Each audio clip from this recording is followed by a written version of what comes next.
إذا مرحبا بكم أيها السادة والسيدات على ذا المقطع الجديد، مقطع خرافي خنفشاري دراماتيكي. إذا قبل ما نبدأ لا تنسوا اللايك والاشتراك في هذه القناة ليصلكم كل جديدنا.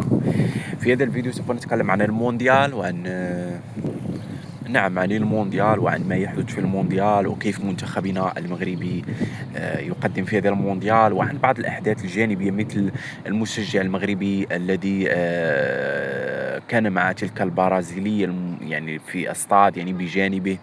نتكلم عن هذه الأشياء والكثير والكثير من الأخبار، وأيضا عن بعض المنتخبات العربية المشاركة. يعني حديث، يعني سوف نقوم بحديث.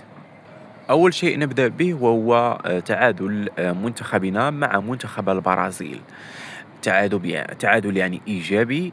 في نهاية المطاف الخصم المباشر لنا في المجموعة وهو البرازيل نعم نعرف قوة البرازيل وتاريخها، لكن نحن أيضا لدينا تاريخ ولدينا قوة وهيبة إلى آخره. إذن تعادل إيجابي لنا ولهم. هذه النقطة الأولى. في المباريات القادمة نحن مطالبون بأن نقدم يعني نحن قدمنا بالفعل أمام البرازيل طبق كروي جيد إلى جيد جدا.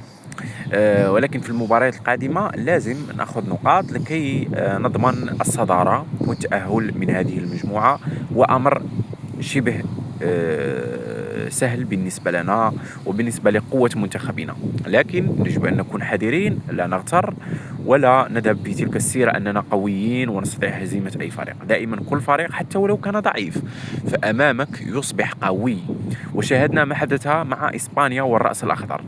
إسبانيا تعادلت مع الرأس الأخضر الذي هو في إفريقيا لا يتخطى حتى المجموعات. لذلك قلت بأنه في بعض الأحيان يكون المنتخب ضعيف ولكن أمامك 90 دقيقة يؤدي بشكل خرافي. لذلك يجب أن تكون حذر، تكون تركيز عالي وعالي جدا لكي تضمن النجاح والتأهل بدون أي مشاكل أو مفاجآت، لأن المفاجآت في المونديال موجودة. نتكلم عن بعض المنتخبات الأخرى مثل منتخب مصر، تعادل يوم أمس مع بلجيكا.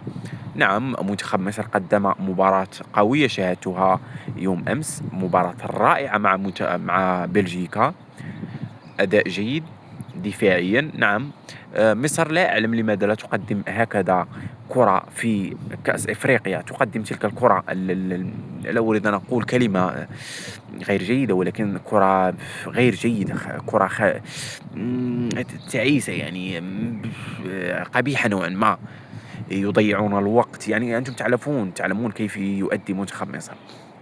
ولكن يوم أمس أدى بشكل يعني جيد. ممكن أن نعتبر بأنه منتخب عفوا مباراة نموذجية للمنتخب المصري. تونس خسرت ب5-1. تونس خارج تصنيف صراحة، لأن تونس نعم حتى في إفريقيا لا تؤدي جيدا. لذلك تونس لا يمكن أن نتكلم عنها. السعودية تعادلت مع الباراغواي، تعادل جيد. أيضا قطر تعادلت مع سويسرا، تعادل جيد. نعم ولديهم حظوظ كبيرة بالتأهل للمرحلة القادمة كل المنتخبات، ما عدا تونس الذي لديها حظوظ ضعيفة وضعيفة جدا للتأهل.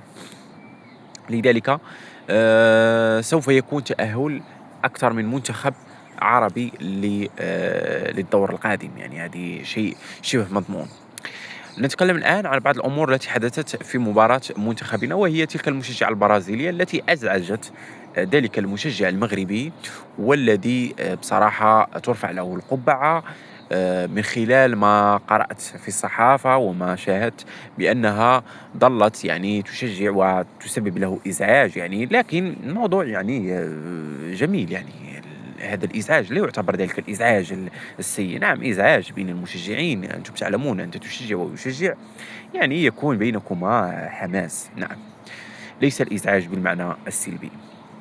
على أي حال قضى معها كل الوقت، يعني انتهت المباراة ذهب في حاله. رغم أنه لو كان مثلا شخص آخر ممكن أن يطلب رقمها أو حسابها على الإنستغرام، لكن هنا تظهر النخوة والشهامة والرجولة. يعني نتكلم عن يعني إنسان رجل بمعنى الكلمة، يعني بأن تقوم بهذا الموقف. نعم تحسب لك وترفع لك القبعة، وجعلتها هي من تبحث عنك وهي من ترفع النداء عنك على حسابها على الإنستغرام وتريد بأنها تتواصل معك. وهذه هي رسالة لكل الشباب.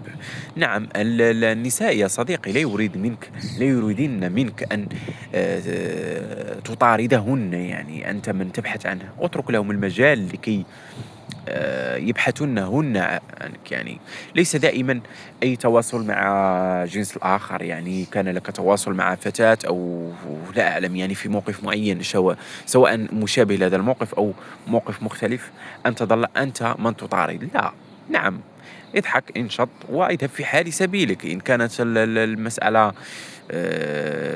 يعني جيدة، فهي من سوف تبحث عنك. إن لم تبحث عنك، فلا يجب أن تنزل من كرامتك، لأنه في نهاية المطاف تصرف جميل. هذا ما يمكن أن نقوله في نهاية المطاف. على أي حال، هذا هو فيديو اليوم. سوف نعمل فيديوهات ونعود بقوة إن شاء الله في الأيام القادمة.